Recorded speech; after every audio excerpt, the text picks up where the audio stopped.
So now the next one I'm going to talk about is going to get a little interesting. I don't know if I would say interesting, but well, you can determine if it's interesting. So I'm going to talk about three languages or three language families, which at one point were considered to be one language family. But this language family has since been pretty much debunked by linguists. They no longer believe in this. They do not believe that it is actually a language family, and it has been kind of dismissed in academia.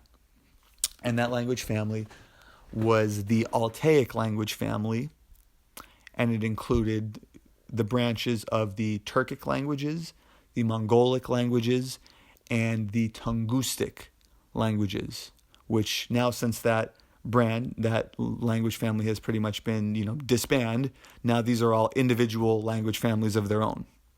And at one point, in addition to Mongolian, Tungustic, and Turkic, some linguists even speculated that possibly they might include the Korean. It might include Korean in that language family. And some who even kind of were even stretching it a little further, even speculating a little further, thought that they may include Japanese. So let's start with. I don't know if it's the largest. I believe it's the largest, but I'm going to start with it anyway. It has, and I would say it's probably spoken in the most countries, and that is the Turkic family. The Turkic language family is broken into the Oğuz branch, spelled Oguz, but it's pronounced more Oğuz branch, and that includes, of course, what you hear Turkic. What do you think of Turkey, Turkish? So that is the largest language, the most widely spoken language in the whole family, and it is the most widely spoken Oğuz language. Also, languages which are part of the Oğuz branch include Azeri, spoken in the country of Azerbaijan, as well as in the northwestern region of Iran, also known as Azerbaijan. That region is known as Azerbaijan.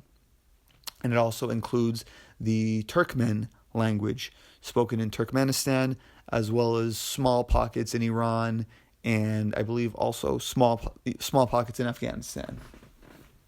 So that is the Oğuz branch, and it also could include a language family spoken in Iran, small pockets of Iran, called Qashqai. So that is the Oğuz branch. Now the next biggest branch, I believe, is the Karluk branch of the Turkic language family.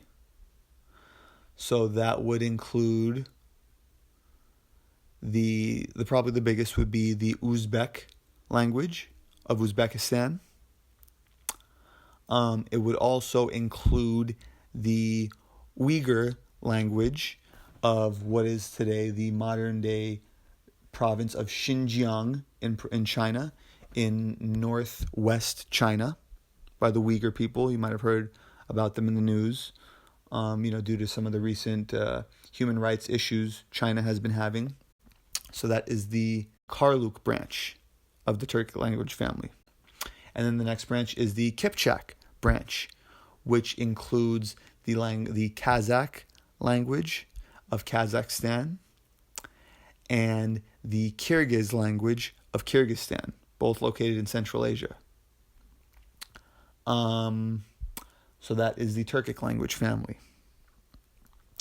The other language family, which was previously included in the now debunked Altaic language family, is the Mongolic language family. Which what can you guess based upon the name? I wonder. Maybe Mongolian? Yes, Mongolian.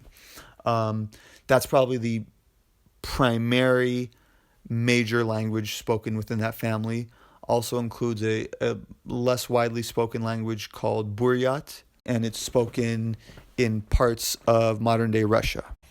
The other language family, which was part of the Altaic, the now debunked Altaic language family, was the Tungustic language family. So a lot of these languages are either extinct, going extinct, or spoken by very small, they're not very widely spoken. Probably the most widely known today is actually almost extinct, and that is the Manchu language, spoken by the Manchurian people of northeastern China. But like I said, that language is almost extinct, and most Manchurian people, very few Manchurian people speak Manchu, and as a whole, the Manchurian people are very assimilated into Chinese culture. So their Manchu culture and their Manchu language is kind of slowly fading away, and they're slowly becoming more and more Sinicized, which means becoming assimilated into Chinese culture. So who knows? Maybe in the next few centuries or so, there will no longer be a Manchu language or a Manchu people, and they will be fully assimilated into the general Han Chinese culture. But that's probably the main language part of the that's a part of the Tungustic language family. So yes, those are the three big language families which were previously part of the Altaic language family. Also, now let's talk about the less widely spoken. The other one is Korean, which is for the most part a language isolate. As of right now, people understand that it's kind of a standalone language. And also Japanese is another standalone language. It's an isolate. It's not related to any other languages, or it's not widely believed to be related to any other modern languages. Now we're going to move the rest. Now we've covered all the really big languages. So now let's cover some of the smaller ones. Well, actually, I would say the next one is smaller, but I don't know if I would quite call it small. And that is the Austronesian language family. This Austronesian language family is believed to have originated, Proto-Austronesian is believed to have originated in modern-day Taiwan, country of Taiwan, which now today speaks Mandarin primarily. But it originated in Taiwan, and the biggest branch of the Austronesian language family is the Polynesian language family, which I'm sure a lot of people have heard that name. And that would include the languages of Hawaiian, Samoan, Maori, which is spoken by the Maori people of New Zealand, as well as Tongan, the language of Tonga, and also includes the non-Polynesian languages within the Austronesian language family, include the language of the Philippines, primary language of the Philippines, which is Tagalog. It also includes a lot of the languages of Indonesia, as well as the Malay language, which is spoken in Malaysia, as well as Indonesia. So that is the Austronesian language family. Now let's move to the Austro-Asiatic language family, which I am not aware where the language originally originated, but I'm pretty sure it's somewhere near where the main speakers today are. And the main languages within the Austro-Asiatic language family are Vietnamese and Cambodia. So I'm guessing it originated somewhere around there. But correct me if I'm wrong. The next language family that I will discuss is the Tai-Kadai language family. Sorry if I'm pronouncing that wrong, which the main languages included in that are the Thai language of Thailand, as well as the Laotian language of Laos. Now, we've covered the majority of languages, so now we're going to talk about some other families which are even less widely spoken. So while we're in the region of Southeast Asia, let's go to the Hmong language family, which includes the various languages spoken by the Hmong people, spelled Hmong. Another language family is the Uralic language family, named after the Ural Mountains, which are the dividing line between one of the dividing lines between Europe and Asia, located somewhere in the middle of Russia, modern-day Russia. But most people do not believe that this is where this language originated. They believe it originated further east in Siberia, actually in Asia. And that would include the Finno-Ugric language family, which would include Hungarian, language of Hungary, as well as Estonian, and it would also include Finnic. Where do you think Finnic originates? That includes the language of Finnish from Finland. So that's one branch, major branch of the Finno-Ugric language family.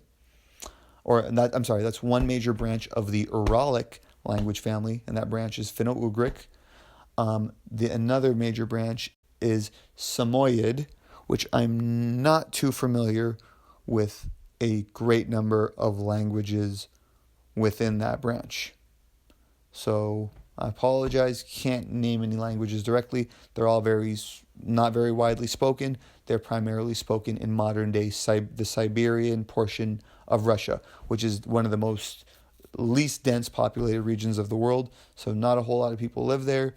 And now in that region, actually, it's been colonized to a great deal by Russians. So now there's probably more ethnic Russians living there than the speakers of those native languages. And the last branch, correct me if I'm wrong, I believe is the Sami branch of the Sami people, which were previously known as the Lap people, but which is now considered a derogatory term. And these are the natives of the northern portion of the Scandinavian countries, so north of Sweden, Norway, and Finland. So that is the Uralic language family. We are now going to talk about the Dravidian language family. So the Dravidian language family is a language family that was once dominated the entire Indian subcontinent. So at one point, the entire Indian subcontinent spoke languages that belonged to the Dravidian language family. But then, of course, upon the arrival of the speakers of the Indo-Aryan and Indo-Iranian languages into India, who settled primarily in northern India, the speakers of the Dravidian languages were pushed southward, and now the Dravidian language family accounts for the languages of southern India and parts of the country of Sri Lanka. And the most well-known languages within the Dravidian language family would include Tamil, spoken in southern India as well as Sri Lanka, and I hope I'm pronouncing this right, Telugu. So those are probably the biggest ones, or at least the biggest ones that come to my mind right now, and that is the Dravidian language family.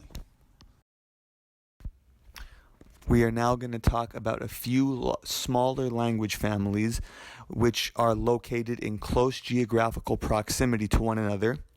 And these language families are located in the Caucasus region, which is the region of the world between the Black Sea and the Caspian Sea, roughly corresponding to the area around the Caucasus Mountains. And the first of the language families which lies around this region is the Kartvelian language family. And that includes primarily the Georgian language, the language spoken in the country of Georgia, which is around the southern portion of the Caucasus region. The other two of these smaller language families, which are located around this region, is first the Northeast Caucasian language family, which includes the Avar language, as well as the Chechenian language, among others. That is the Northeast Caucasian language family.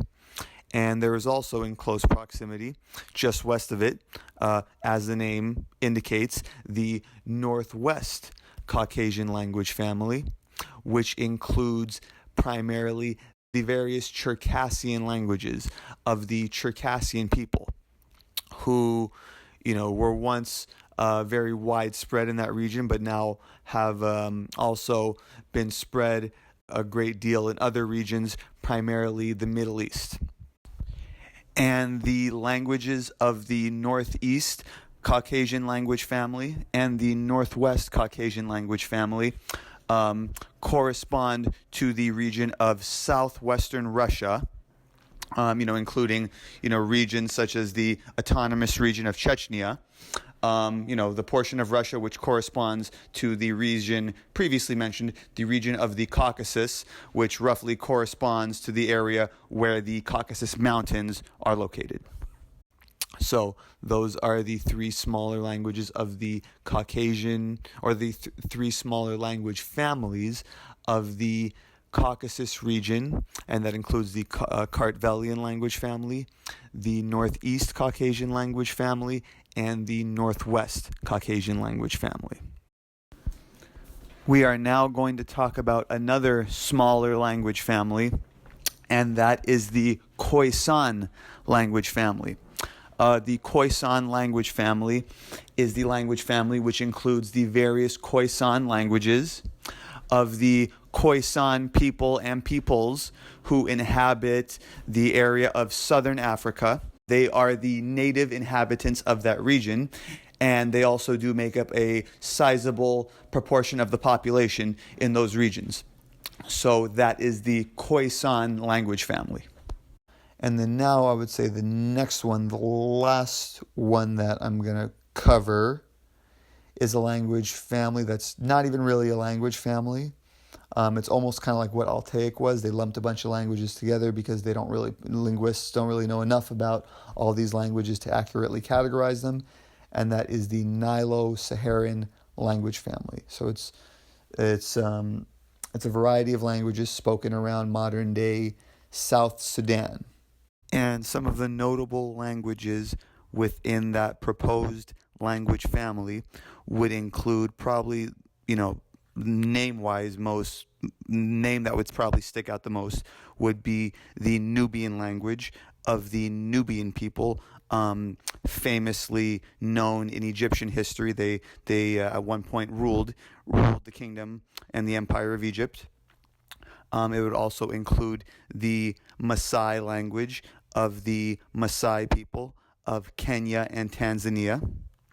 Would also include the Fur language of the Fur people of the region of Darfur within Sudan. And then, of course, there are some even smaller language families which I'm even less aware of, so please forgive me for that. But that would include some of the Native American languages, as well as the languages of the native Aborigines of Australia. So those are the major language families. I hope it was informative. And as you can see, based upon hearing all these, I won't get into too much detail because we can go on forever if I were to. But you can kind of maybe almost see how, certain cultures might be connected. Like, of course, you have different ethnicities, which are largely based upon different languages. But I'm sure based upon seeing this, you can see how certain ethnicities are more kind of related to each other, or more almost like cousins in comparison to others. Thank you for watching. Don't forget to subscribe and hit the bell icon to receive a notification whenever I release a new video.